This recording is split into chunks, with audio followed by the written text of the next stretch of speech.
Orgosolo si trova al centro della Barbagia, ha all'incirca 4.500 abitanti ed è situata in una zona collinare. Orgosolo, diciamo, che è un museo a cielo aperto con i nostri murales.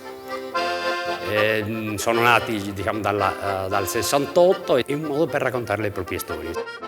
Principalmente per Autunno in Barbagia, anche quest'anno abbiamo voluto salvaguardare e continuare a mandare avanti le vecchie attività.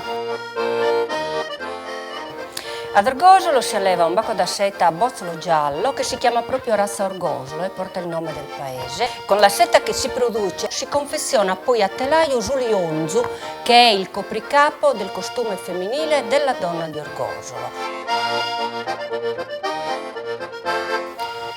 Questi sono bozzoli di bacco da seta. Questa è la matassina di seta messa sull'arcolaio da cui poi si ottengono i gomitoli. Io parto dall'allevamento del bacco fino ad arrivare al prodotto finito.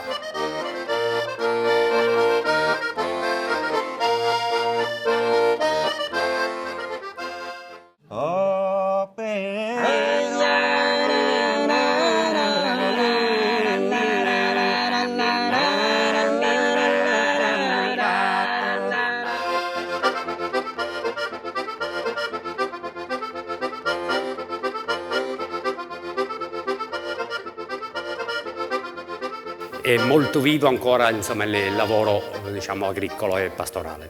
Allevamenti di ovini, caprini, insomma, bovini, eccetera. La qualità del prodotto è nettamente migliore. Penso sia dovuto soprattutto ai nostri pascoli, che sono ancora allo stato brado, che non inquinati magari dai mangimi o altro.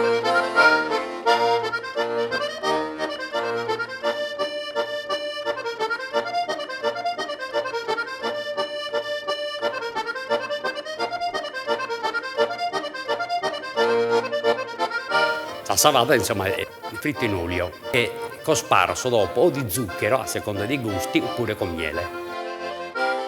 Diciamo che abbiamo una discreta produzione di vino, la maggior parte comunque è Cannonau.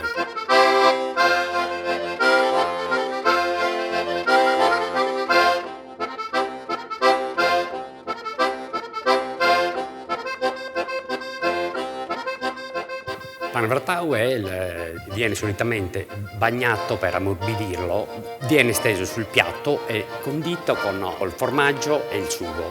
Ci si aggiunge anche l'uovo.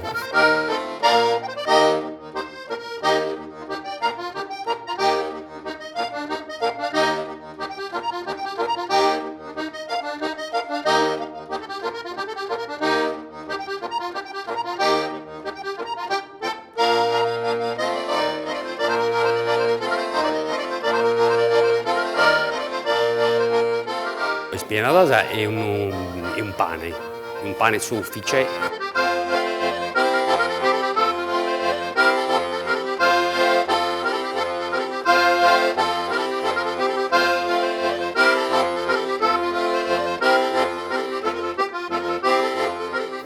Autunno in Barbagia per noi penso che sia un'ottima vetrina per presentare i nostri prodotti e soprattutto per far conoscere le nostre tradizioni.